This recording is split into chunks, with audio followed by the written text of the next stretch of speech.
حضرت عثمان غنی رضی اللہ تعالیٰ عنہ حضرت عبداللہ ابن مسعود کے گھر آئے. یہ اس وقت آئے جب حضرت عبداللہ ابن مسعود سخت بیمار تھے اور موت و حیات کی کشمکش میں تھے. تو انہوں نے ان کا حال پوچھا. جب واپس پلٹنے لگے تو اشرفیوں کی 2 تھیلیاں حضرت عثمان غنی نے حضرت عبداللہ ابن مسعود کو دی. تو حضرت عثمان کو تھیلیاں دیتے ہوئے دیکھ کر کے حضرت عبداللہ ابن مسعود صحابی رضی اللہ تعالیٰ عنہ نے کہا یہ کیا ہے؟ کہا یہ جو ہے ضروریات پوری کر لینا. تو آپ نے کہا کہ میں تو جا رہا ہوں, میری تو ضروریات ختم ہو رہی ہیں. تو کہا حضرت آپ کی بیٹیاں تو ہیں, بیٹا تو ہے نہیں, تو یہ آپ کے بعد آپ کی بیٹیوں کے کام آ جائیں گے. تو حضرت عبداللہ ابن مسعود کا یقین دیکھیے, فرمانے لگے کہ یہ کسی اور کو دے دو, میری بیٹیوں کو ضرورت نہیں رہے گی, اس لیے کہ میری بیٹیاں اتنی دیر تک سوتی نہیں ہیں جتنی دیر تک سورہ واقعہ نہیں پڑھ لیتے.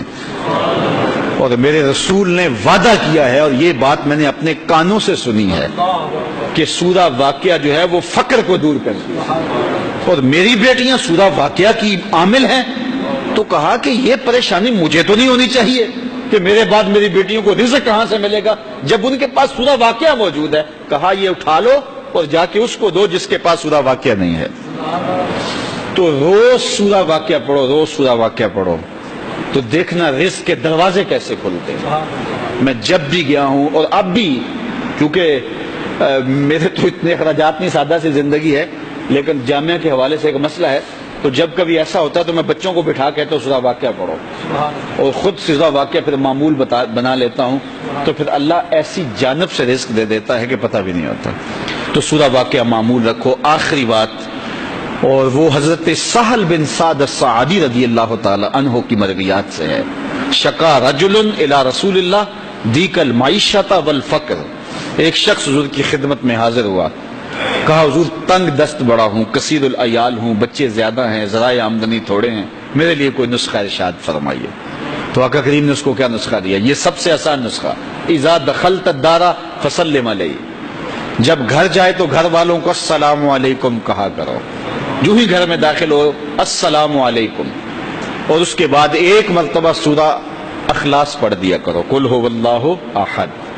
یہ عمل شروع کر دو.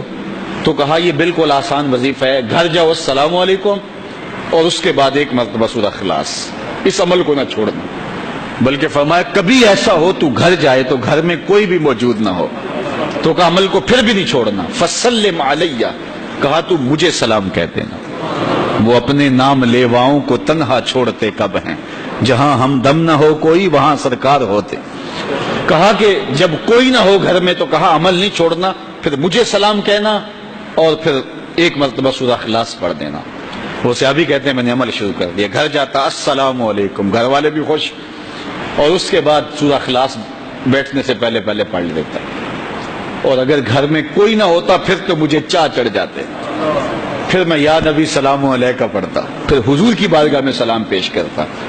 اور ملکاری نے اس پہ گفتگو کی ہے مرقات شرح مشقات کے اندر کہ آخر حضور کو سلام کیوں کہنا ہے.